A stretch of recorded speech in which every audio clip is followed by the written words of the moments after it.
So I was watching the X Zone TV channel last night when I was abducted by aliens, and they kept repeating to me over and over again, simultv.com, simultv.com. What's simultv.com? That's what I asked them. They had it written on the side of their UFO. How do you spell that? UFO. No, I mean simultv.com. simultv.com. simultv.com. Right. simultv.com. Interesting that you were abducted by aliens in a simultv.com UFO last night. Oh, yeah? Yeah. Now that you mention it, I remember now last night I was awakened from a deep sleep. My great-grandmother was standing there. She said she'd come from the hereafter to tell me about simultv.com. She even spelled it out for me. simultv.com, sonny boy. simultv.com. simultv.com, sonny boy. Wow. Yeah. Guys, you'll never guess what my psychic guru just told me. simultv.com. Exactly. Are you guys psychic too? Of course. We all know about simultv.com. simultv.com.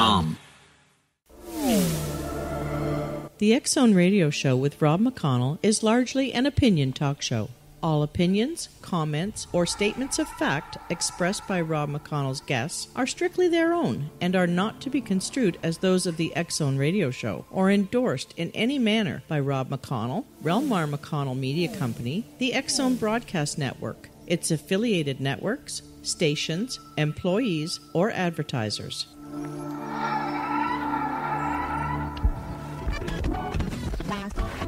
All Hit Radio.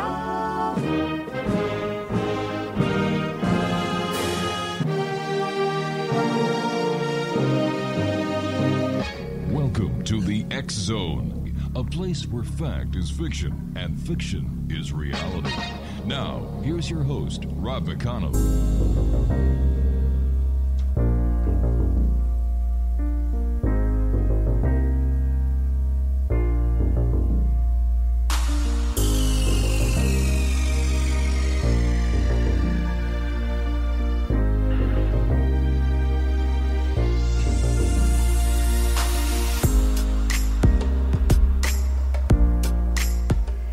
Welcome back to the X Zone, everyone. I am Rob McConnell. We're coming to you from our broadcast center and studios in Hamilton, Ontario, Canada.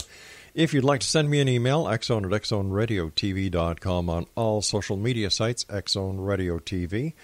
To find out about the programming we have available for you 24/7, 365 on the X Zone Broadcast Network, www.xzbn.net.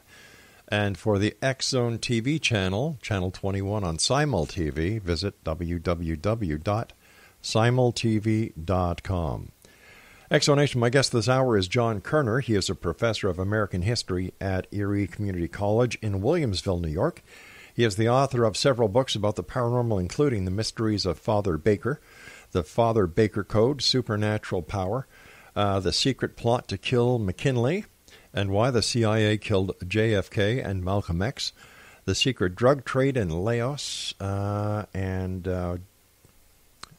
some other books. And John Koerner has a master's degree in American history from the State University of New York College at Brockport, and a bachelor's degree in communications journalism from St. John Fisher College, where he graduated summa cum laude with honors. He also founded Paranormal Walks, a ghost walk company that explores the paranormal history of Western New York through annual walking tours. He resides with his family in Buffalo, New York, just across the Niagara River from Canada here. And if you'd like to get more information, his website is paranormalwalks.com. And John, welcome to the X Zone. Rob, thanks for having me. Where did your interest in the paranormal come from? Well, I think growing up in Western New York, we have such a wide history and respect for it. I think originally the Erie Confederacy, all their legends and tales really fascinated me.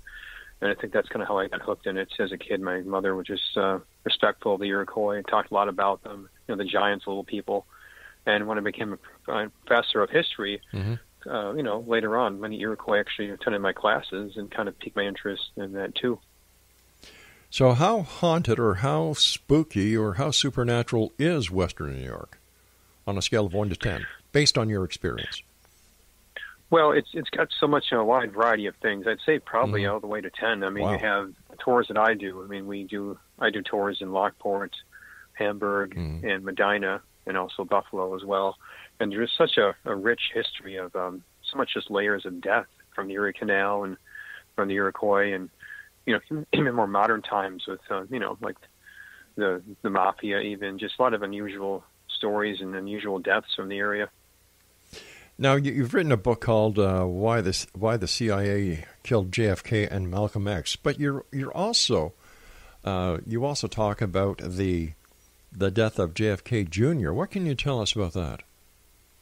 Right, this is my latest book. It's called "Exploding the Truth: The JFK Jr. Assassination," and it's kind of hard to believe, but 20 years ago, next summer on July 16th, it'll be 20 years since his tragic death.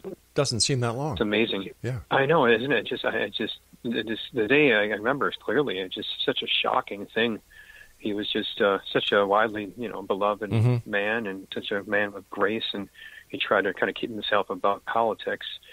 And it's almost like I wasn't alive at the time. I was talking to my family, and my mother said it's very similar to how we all felt when his father died, like he'd just been taken away too young. And the book that I have, it tries to examine some questions about the official version of events, that it was just an accident. And I think we should raise some serious questions about what happened that night. So what was happening that night? He was traveling from New Jersey to Martha's Vineyard, and then he's going to drop his sister-in-law off there and head up to Hyannisport.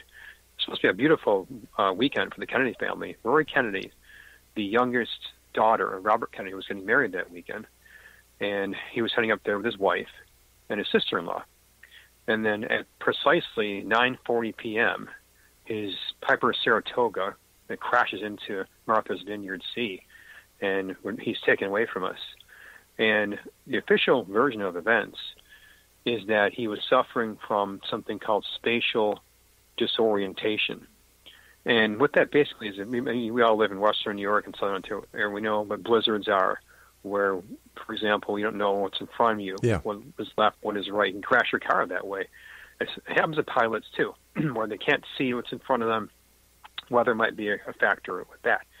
So the NTSB report said that is what caused the crash. But wait a sec. Didn't he have... Yeah. What about the instrumentation in the aircraft? Should that not have given him the information that he needed to avoid such an incident? That's exactly right. I mean, that's one thing to talk about in the book. He knew how to use autopilot. Yeah. He passed instrument rating tests. And on April 22nd, 1998, he passed one with a hood on in the dark. So he knew how to use autopilot. He also flew that flight 17 times. Oh, my gosh. Without a flight instructor. Yeah, and 5 times at night. So he knew what he was doing. And we also know that the FAA studied the weather that night. This man named, from the FAA, his name was Meyer. And this man, I think his first name right now, his name is escaping me, but the FAA studied this, Harold Meyer. And he tried to determine what the weather was that night. And he said the weather was fine. There was nothing that would cause spatial disorientation. So we know that Kennedy was a good flyer. We know the weather was good. One key thing that I want to put into the public's mind, too. He made a call into air traffic control at 9:39 p.m. And he took off at 8:39 p.m., so precisely 1 hour into the flight. He calls in. He said he's on approach, about 2 miles out from the airport. And as most commercial pilots do, and even civilian pilots, they call 1 hour into the flight to check in. So he checked in then. And again, if anything was wrong with him or the aircraft or the weather, he would have said something right then. All he said was, we're on approach to land. And then 1 minute later, there is an explosion. So we can conclude that there was no spatial disorientation. There was no distress call. He knew he was a good pilot. The weather was fine. And all these things lead me to conclude that this was an assassination. And if you look at the fact that there was witnesses on the ground, that 3 of them saw an explosion, it adds up to this conclusion. All right, but did the NTSB or the FBI find any trace evidence of an explosive material?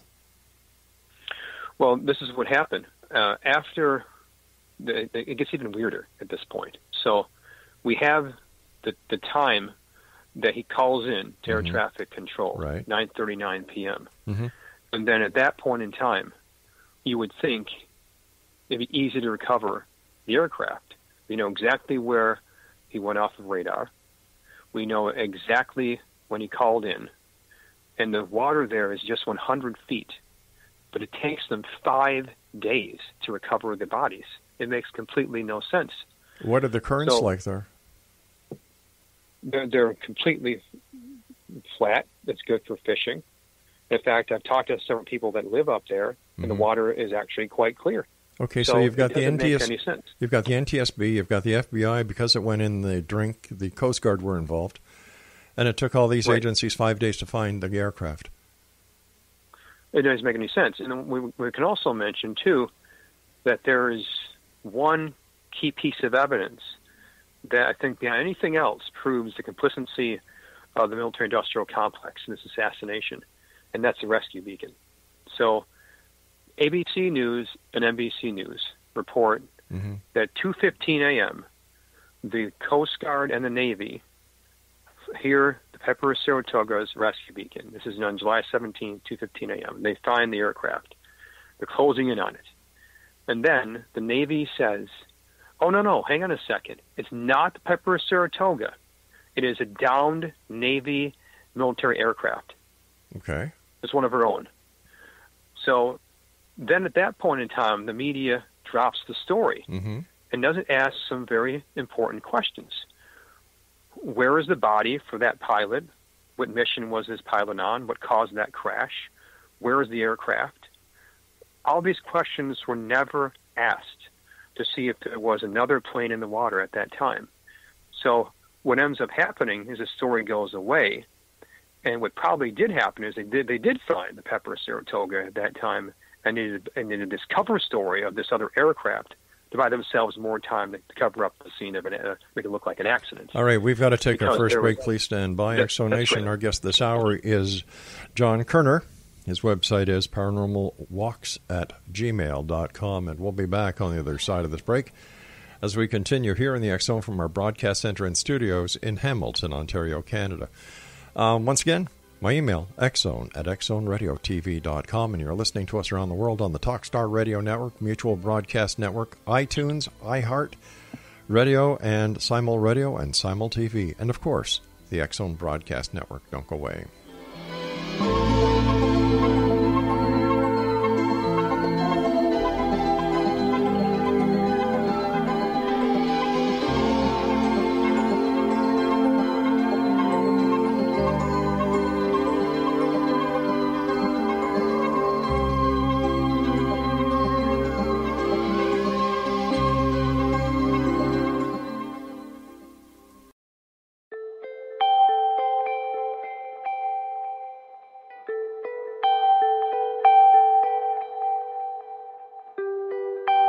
It's hard to listen to the news without realizing we're living in volatile, unprecedented times. Yet never has there been such an opportunity to transform the human condition. As old structures fail, where can we find the guidance to co-create a better way? Find Your Path Home is an ever-evolving, leading-edge information, education, and healing resource center designed to support and guide you on your path to unity and enlightenment. Based on sound principles employed by shaman worldwide, we provide techniques that can support you through the current transitions, offering online shamanic classes, international long-distance shamanic healing sessions, complimentary Mission Evolution radio episodes and Stairway to Heaven TV vignettes, seminars, retreats, and much more. All of this can be found on findyourpathhome.com.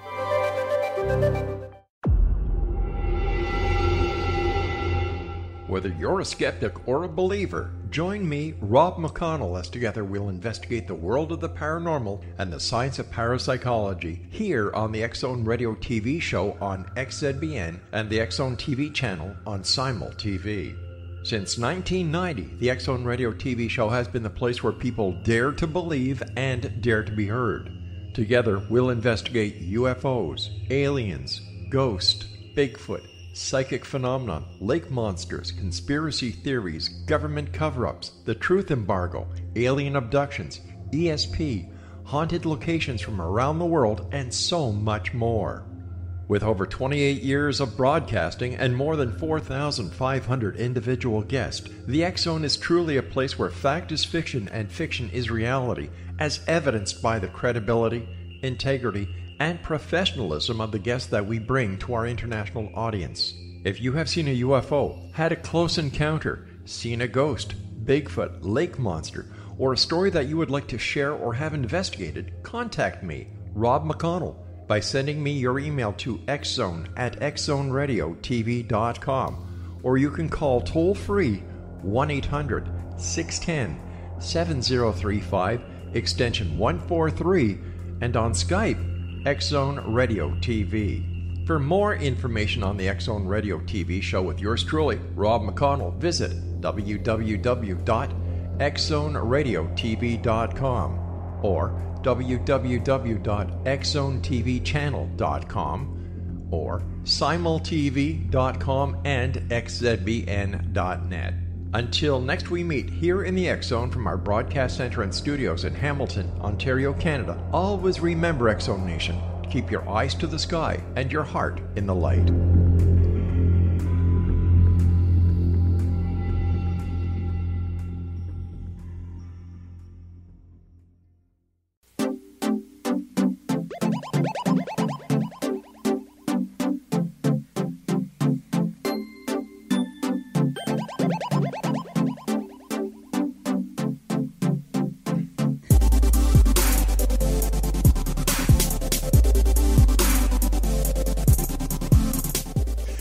Nation, John Koerner is our guest this hour, www.paranormalwalks.com. John, isn't it rather risky to say that the United States government was complicit in the assassination of John F. Kennedy Jr.? It is risky. I mean, it's however, not uncommon. Let's look, for example, at his uncle, Robert Kennedy. Mm-hmm. It was proven just a few years ago that the agency, the CIA, was involved in his assassination. In fact, Sirhan admitted this to his lawyer. He was brainwashed by the agency. But once in again, fact, Robert Kennedy's son visited Sirhan in jail and now believes it too. All right, so you've got someone who's been accused of murdering a U.S. senator, a senator who's going to make a run for the president of the United States. And right. He assassinates him, and then he says, oh, well, the CIA was involved. That's the proof? Right. Well, the proof is that Sirhan has explained to his lawyer, William Pepper, and to Robert Kennedy's son how he went through the MK Ultra program and was brainwashed by the agency back in 1967 and 1968. Mm-hmm. And he talked all about this about a few years ago. Well, in fact, at the same time, a woman came forward named Nina Rhodes Hughes, who backed up the story from Sirhan, that she was at the same time at the assassination scene, and she saw a second gunman, and she kept her mouth shut because she was afraid about being killed. Now, I've talked to a number of people who were part of the MK Ultra project, and they've never killed anyone. Well, again, I'm just quoting Sirhan. This is what he said. It's all public record. And again, Robert Kennedy Jr. visited him in jail just this past year, interviewed him, and he's convinced that what I'm saying too. This comes right from the Kennedy family. All right, so I'm just saying what the assassin said and what the son said. Yes, I'm not saying this myself. I'm saying what they said. All right, so basically what you're saying is based on what you've heard, the United States government is complicit in the assassination of Robert Kennedy Jr. Not Robert Kennedy Jr. John F. Kennedy Jr. I'm sorry, John F. Kennedy Jr. Saying, right. So I'm just looking at the facts of the case, as I'm saying. If you look at the facts of the case, you got to do reverse engineering here. You start with the crime scene. The cabin of the plane had been breached. This is also from Jim Mars, who studied the JFK assassination. He studied this assassination, too. He looked at all kinds of aircraft crashes in his career. He worked for the Texas newspapers. He saw many air crashes in his life.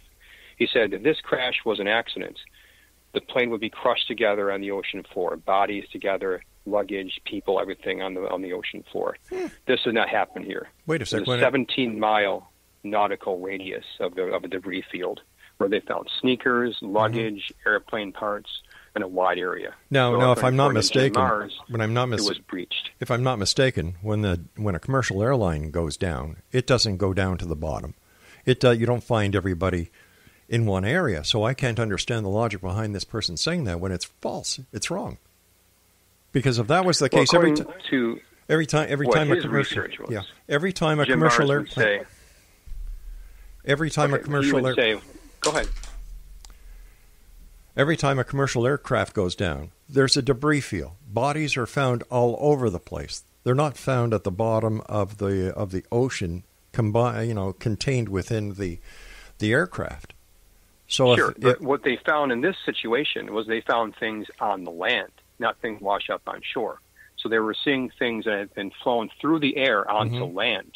So we're seeing something from an explosion from the cabin. Right. And this corresponds to what people saw on the ground. So we had three witnesses who saw an explosion and a flash of light. And this is consistent with it being breached. We have Victor Probanik, for example. He was fishing there that night. He was a lawyer from Pennsylvania. And he saw in a flash of light an explosion. It also was reported from the Vineyard Gazette. I also saw the same thing.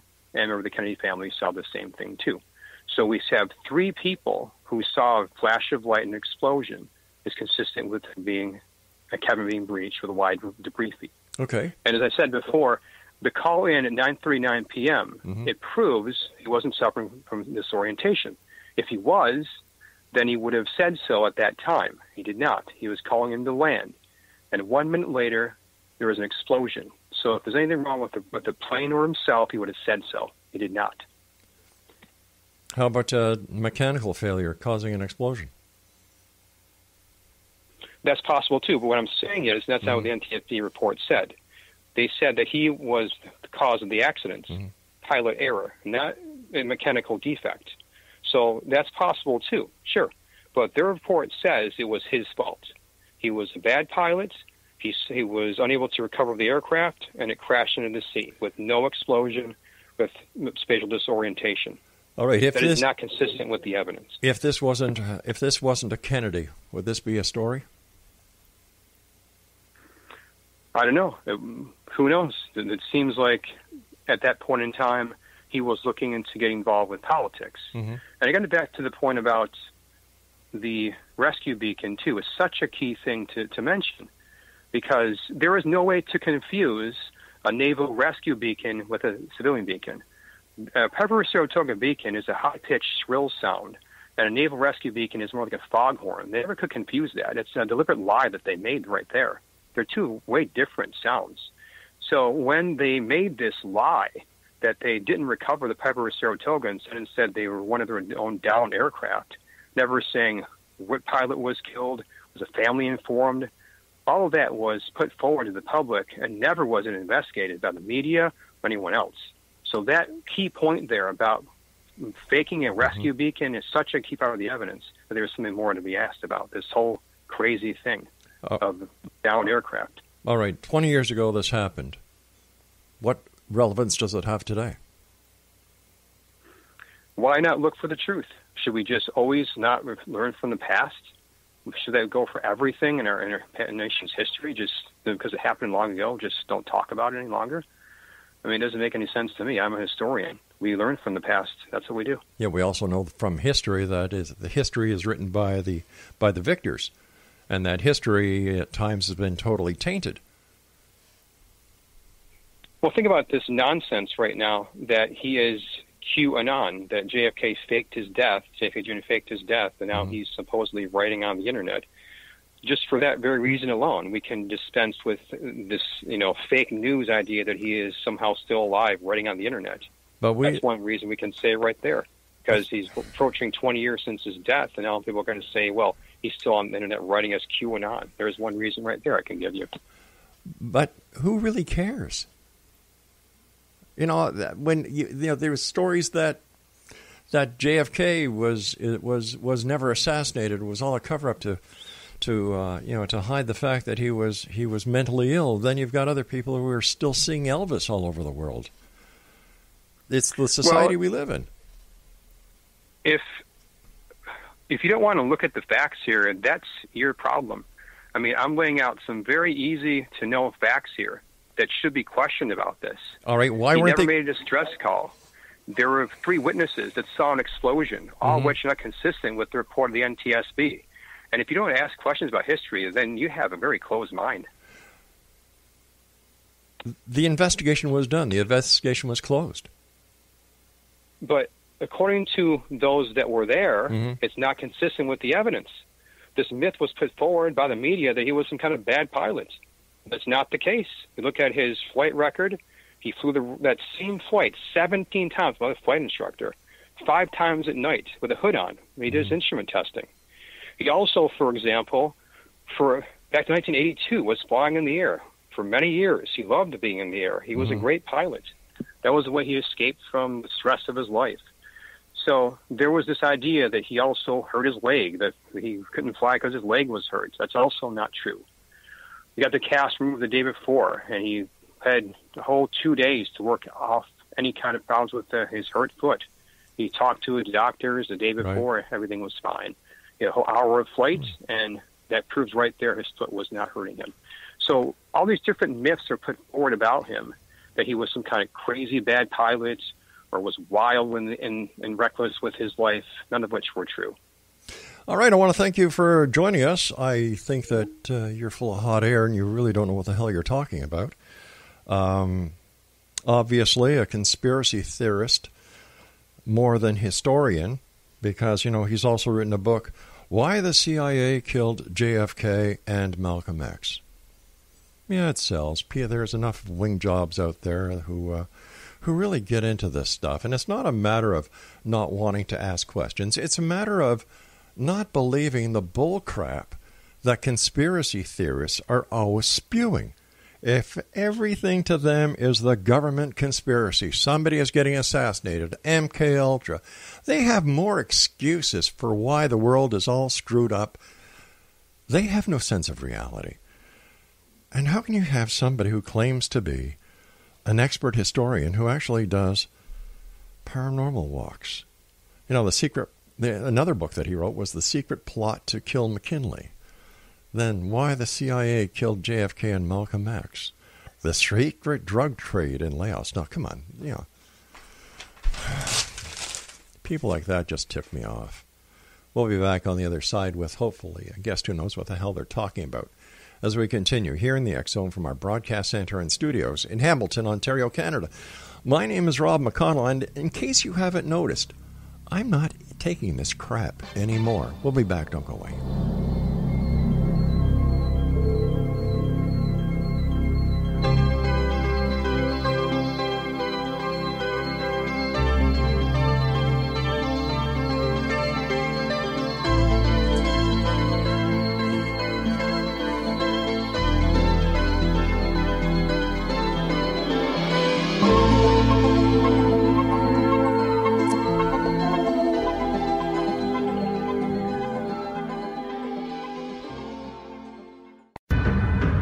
If you are looking for a safe, zero-calorie natural option to the harmful artificial sweeteners on the market today, Just Like Sugar is what you're looking for. Just Like Sugar is a wonderful natural alternative for those health-conscious people who choose a calorie-restricted diet with a great, pure, sweet flavor that tastes just like sugar. Just Like Sugar is a great natural option for people suffering from diabetes and may be useful in restricted diet programs where standard sugars are not allowed and does not cause a laxative effect of some other sweeteners. Just Like Sugar comprises a perfect blend of chicory root fiber, natural calcium, natural vitamin C, and Just Like Sugar's sweetness comes from the natural flavors from the peel of the orange. Just Like Sugar is a natural alternative to harmful artificial sweeteners and will change the way that you believe all natural sweetener products taste. Just Like Sugar is available at your local Whole Foods markets, Wild Oats markets, Henry's, Sun Harvest, and many other fine natural food stores in the U.S., Canada, and worldwide. You have heard of the X Zone? Now watch it on Simul TV, plus 500 video games, live TV channels, free video on demand, worldwide, and more. Does this sound like tomorrow's television? Well, it is, but you can have it today, right now. It is Simul TV. Simul TV offers what the others only wish they could provide. 15 exclusive channels like X Zone, sci-fi, and horror. We are worldwide. No other provider offers that. 500 built-in video games. No need to have an extra expensive system. We have them included. Free video on demand. Live streaming events from around the world. interactive online network, and much more. Tomorrow's TV today. Simul TV. Sound too good to be true? Well, it's not. You can have Simul TV today. Sign up at simultv.com. Do it today.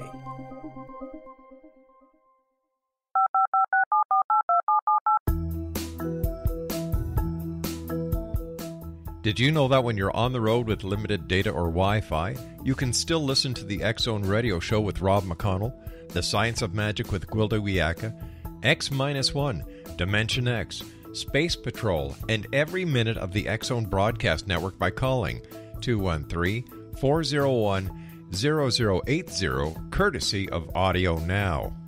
No smartphone, app, or internet needed. It saves your data plan, and it's free if you have unlimited minutes.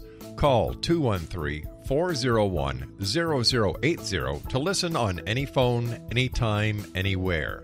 Remember 213-401-0080 for the best of the paranormal, parapsychology, and sci-fi radio programming anywhere, 24/7, 365.